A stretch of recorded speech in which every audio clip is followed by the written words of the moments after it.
The galactic hegemony had ruled the stars for 12,000 years. No one remembered a time before the Empire. No one could imagine a time after it. The Emperor sat on his throne made from the bones of dead worlds, and every living thing in the galaxy bowed to him. Emperor Varath called himself the Eternal. He had lived for 400 years. He had conquered 300 planets. His armies were endless. His power was absolute. When he spoke, billions listened. When he pointed, worlds burned. Among his many possessions was a human. Pak Do had been taken from Earth 7 years ago. He remembered that day clearly. He had been a Marine, a soldier in his country's military. He had been walking home from the base when the sky turned dark. Ships came down from the clouds. Strange beings with too many arms grabbed people from the streets. Doan had fought. He had broken bones and drawn blood. But there were too many of them. They put him in chains and took him to the stars. The slavers who captured him did not know much about humans. Earth was a new discovery, a small blue planet on the edge of the galaxy.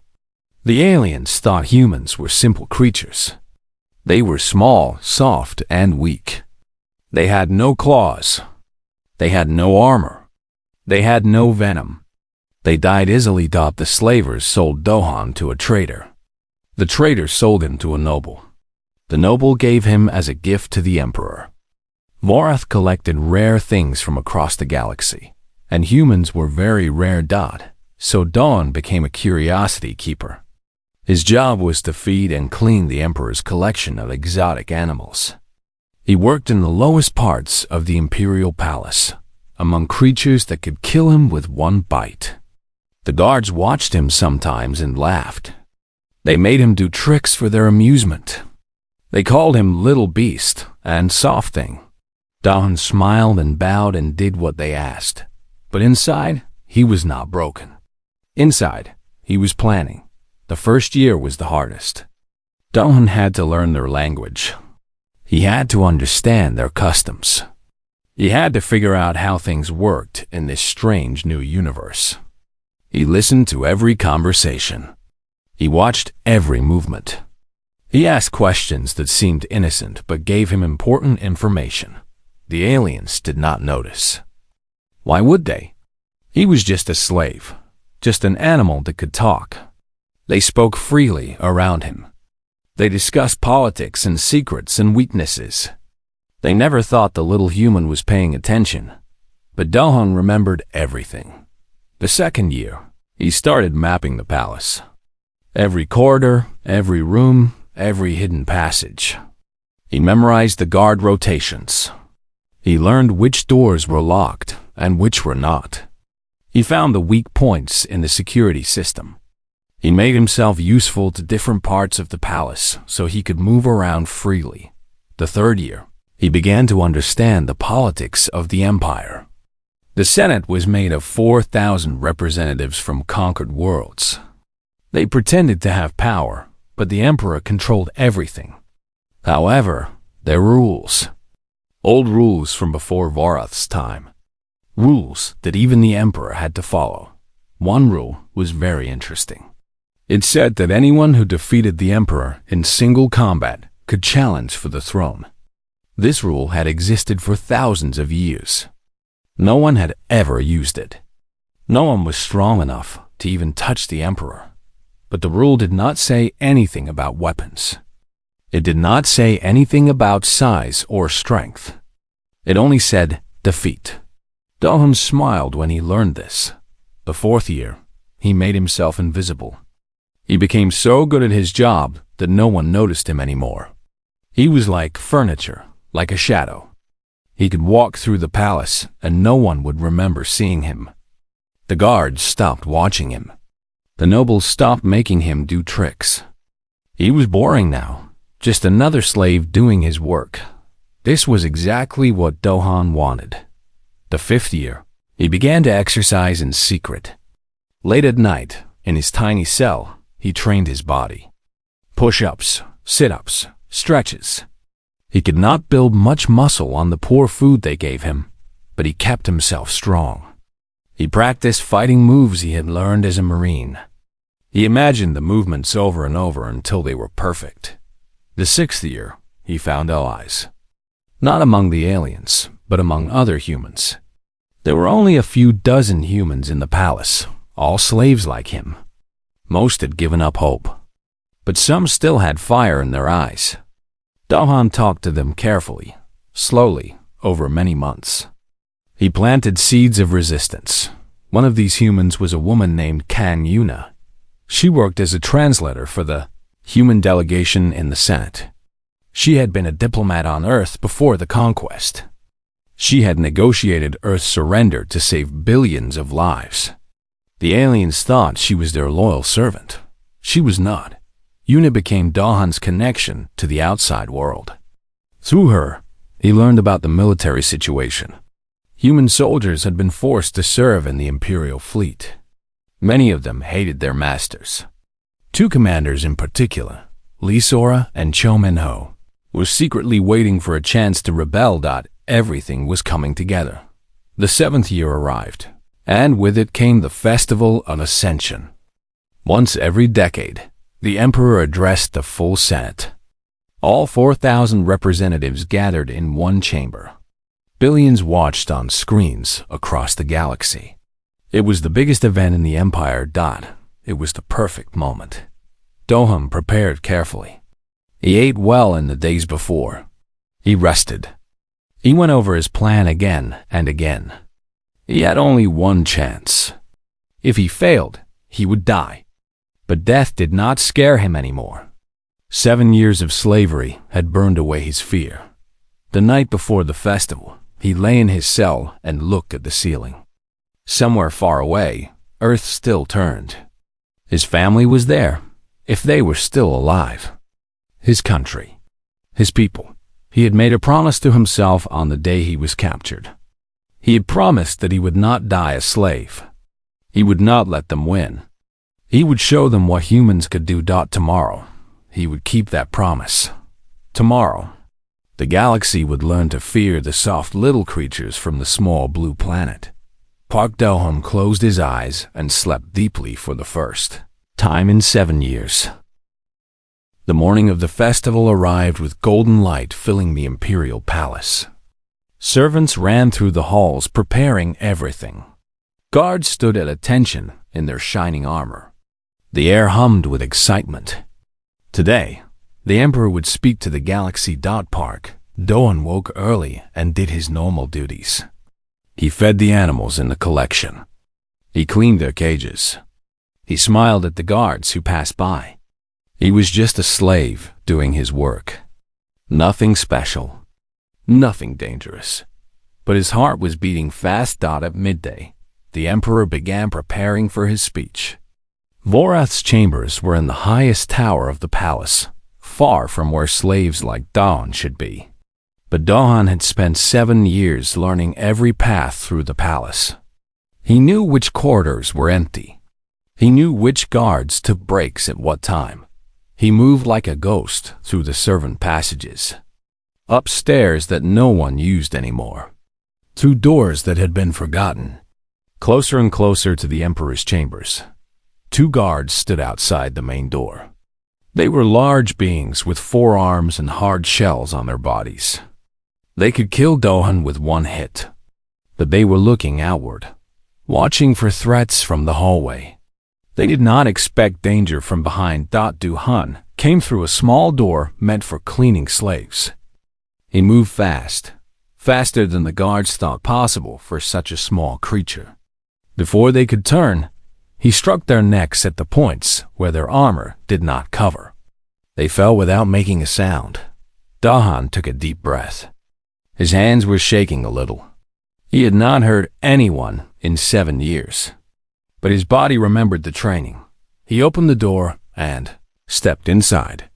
The Emperor's chambers were huge and filled with golden things.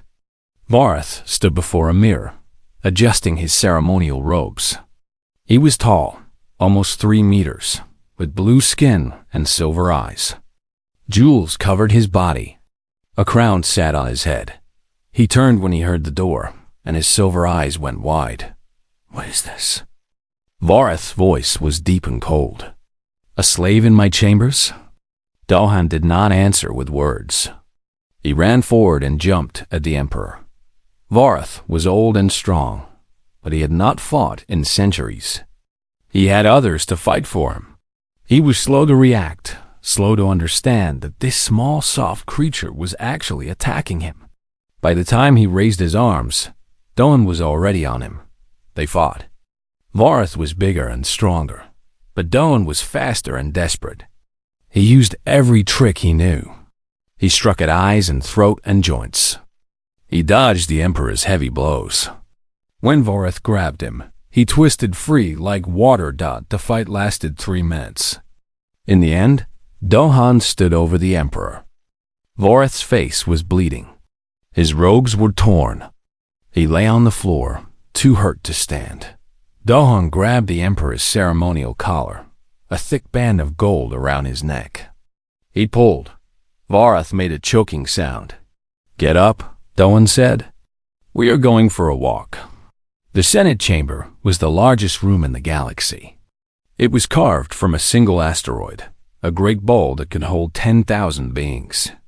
Floating platforms circled the edges where the senators sat. Giant screens showed everything to billions of viewers across the Empire. 4,000 representatives had gathered for the festival. They talked and laughed and waited for their emperor to appear. This was supposed to be a celebration. This was supposed to show the power and glory of the hegemony.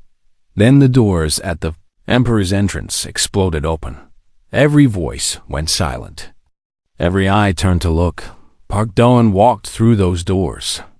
He was dragging Emperor Vareth behind him by the golden collar. The most powerful being in the galaxy was being pulled across the marble floor like a dog.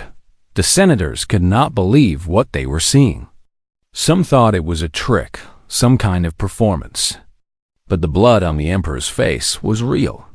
The fear in his silver eyes was real. The Imperial Guard raised their weapons. 100 soldiers pointed guns at the small human, but they could not fire. Their targeting systems locked onto the Emperor too.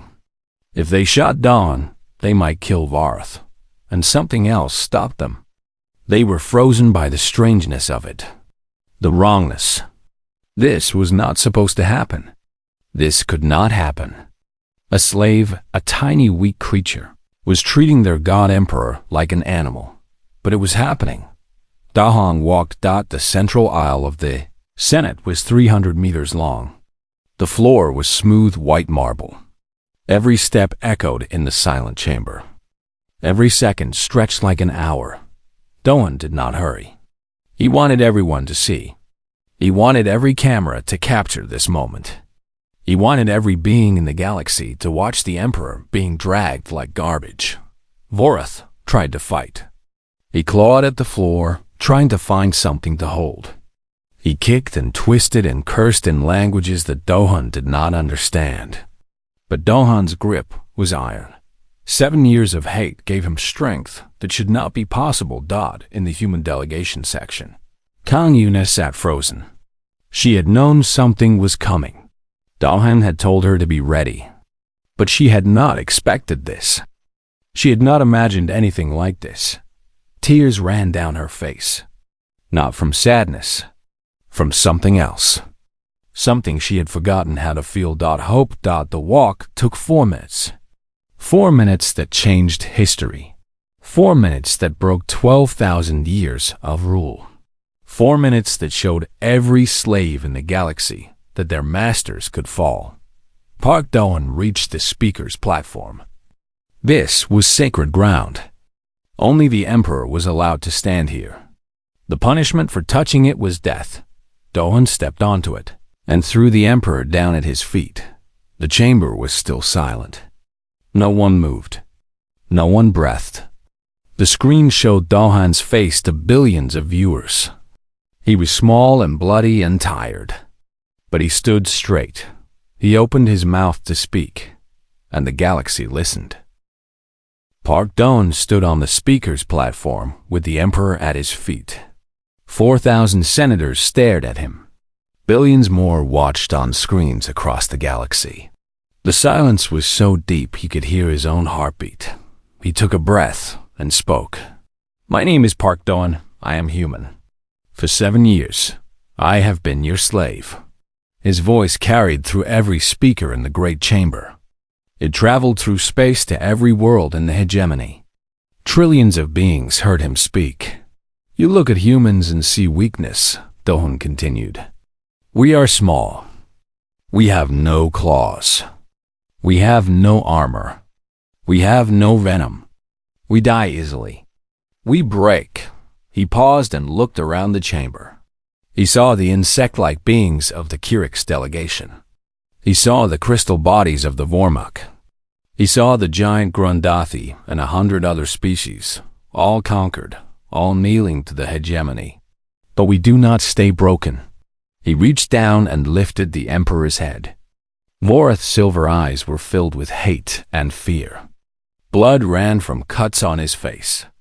Dohan held him up so every camera could see.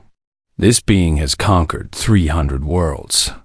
He commands the largest military in the galaxy. He has ruled for 400 years. Dohan's voice was calm and steady. "I am one human. I had no weapons. No army. No plan except patience and will. It took me 7 years. But here we are." He dropped the Emperor's head. It hit the marble floor with a dull sound. "Now imagine what happens when you face all 8 billion of us." A murmur ran through the chamber. Senators shifted in their seats. Guards gripped their weapons tighter. "Imagine what happens when we are not your slaves anymore," Dawn said. "Imagine what we will remember. Imagine what we will do with that memory." In the human delegation section, Kang Yuna rose to her feet. She did not plan to do it. Her body moved on its own. She stood tall and proud, the first person in the chamber to show support for the man on the platform. Representative Beek Jiwan stood next to her. Then others. The humans in the delegation, the ones who had been forced to pretend they were grateful for their slavery, stood one by one. Their faces were wet with tears. Their hands were shaking. But they stood. The guards moved toward them. But then something amazing happened. In the Kirix delegation, one of the insect beings rose. Then another. Then all of them. Their sharp limbs clicked together as they stood. The Kirix had been slaves for 300 years. They had watched their world burn. They had served the hegemony with hate in their hearts. Now they stood with the human. The Vormuk followed. Their crystal bodies began to glow and hum. The Grundathi stood, their huge forms blocking the guards behind them. Species after species, delegation after delegation, beings rose from their seats, not all of them. Many stayed down, too scared or too loyal to move. But enough stood. Enough to show that Dohan was not alone. "You built your empire on fear," Dohan said to the chamber. "You thought fear would last forever. But fear fades. Hate does not. The beings you crushed learned to hate. The children of slaves learned to hate. And now that hate is standing up." Emperor Voreth finally found his voice. He pushed himself up on his arms and shouted, "Kill him! Kill the slave now." The Imperial Guard moved. Admiral Ro Taiwan, a human who had betrayed his own kind to rise in the ranks, screamed orders into his communicator. Soldiers pushed through the crowd toward the platform, but they were blocked. The Kirix locked their razor-sharp limbs together, forming a wall of blades. The Vormuk resonated at frequencies that disrupted the guards' targeting systems. Senators threw themselves in front of soldiers, using their bodies as shields. The chamber descended into chaos. Fights broke out everywhere. Guards fired their weapons into the air. Screams and shouts echoed off the walls. Through it all, Kang Yuna pushed toward the platform. She had been a diplomat. She knew the old laws. She knew what needed to happen next. She reached the platform and climbed up beside Dohan. Her voice was strong and clear when she spoke. The Emperor has been defeated in single combat. The fighting slowed. People turned to listen. By ancient hegemony law, the law that Vorath himself used when he conquered our worlds, the one who defeats the Emperor can challenge for the throne. Yuna pointed at Dohan. This human is now the legitimate challenger. Any attack on him is treason against the Empire itself. Admiral Ro laughed. The law does not apply to slaves. The law does not say anything about slaves, Yuna replied. It says any being. Any being at all. Check the original text. I did. She had spent 5 years studying that law. She had memorized every word, waiting for this moment. The Admiral's face turned red with anger. This is madness.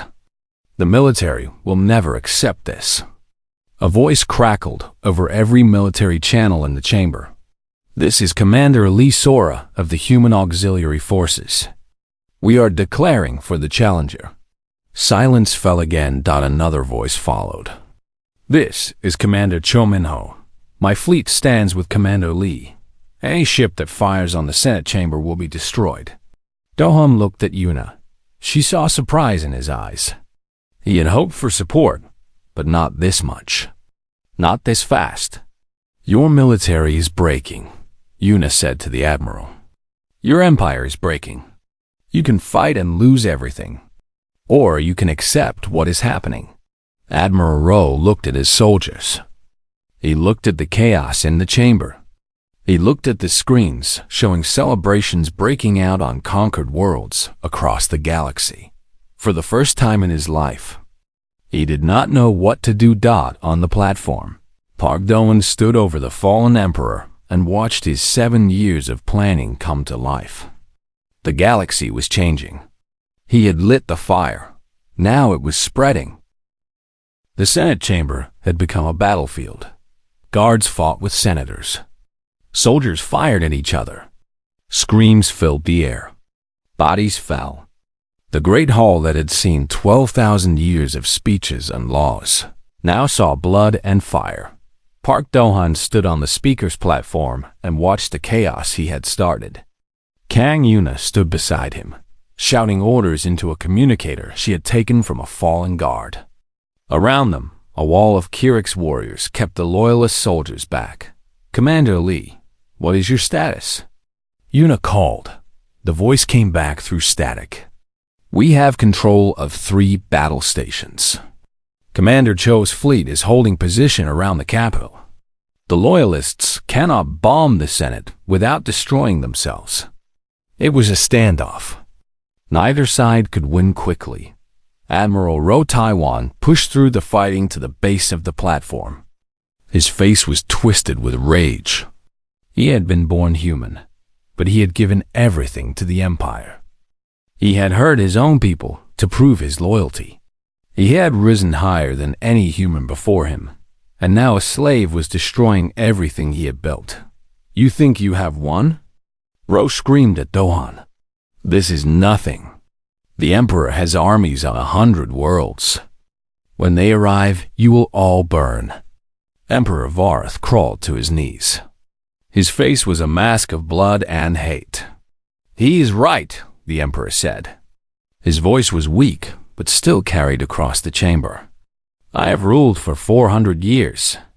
My father ruled for 500 before me. Our dynasty has controlled this galaxy since before your species learned to make fire.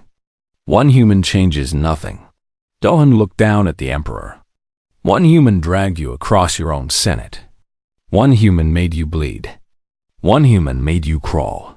He pointed at the screens, showing billions of faces watching across the galaxy. They all saw it. They will never forget it. They will forget when you are dead. Maybe.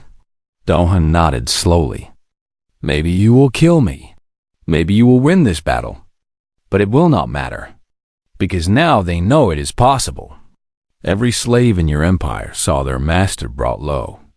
Every conquered world saw their conqueror bleeding on the floor. You cannot kill that knowledge. You cannot erase that memory. The fighting continued around them, but more and more people stopped to listen. "The hegemony is not falling because I am special," Dawn said loudly, so everyone could hear.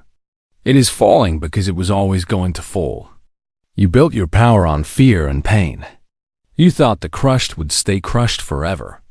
But hate grows in the dark. Resistance builds in silence. And one day, the dam breaks." He gestured at the chaos in the chamber. "This is that day." A new voice came over the communicators. It was deep and rough, speaking in the clicking language of the Kyrix. "This is Hive Commander Tikik of the Kyrix fleet. We are declaring for the Challenger. Our ships are moving to support Commander Lee." Another voice followed, crystalline and strange. "The Vormik Collective stands with the Challenger." Then another, and another. Species after species, fleet after fleet, declared against the Empire. The hegemony's own military was tearing itself apart. Admiral Rowe's face went pale. He grabbed his communicator. "All Loyalist forces, fall back to the Imperial sector. Protect the core worlds." His soldiers began to retreat, fighting their way out of the chamber. The rebel forces let them go. There was no need to kill them all. The battle for the capital was already won. Emperor Varth screamed in fury. "Cowards! Traitors! I will burn every world." That shot rang out. Everyone froze. One of the Emperor's own guards stood with his weapon raised. Smoke rose from the barrel. Emperor Varth looked down at the hole in his chest with confused eyes. "My family was Grundathi," the guard said quietly.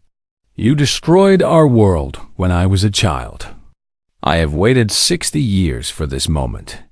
Vorith fell. The Eternal Emperor, ruler of 300 worlds, conqueror of 1,000 species, died on the floor of his own Senate. His silver eyes stared at nothing. The guard dropped his weapon and knelt. "I am ready to die for what I have done." Dawn shook his head. "No, too many have died already. We need to build something new, not keep destroying." He looked at Yuna. "What happens now? What does the law say?"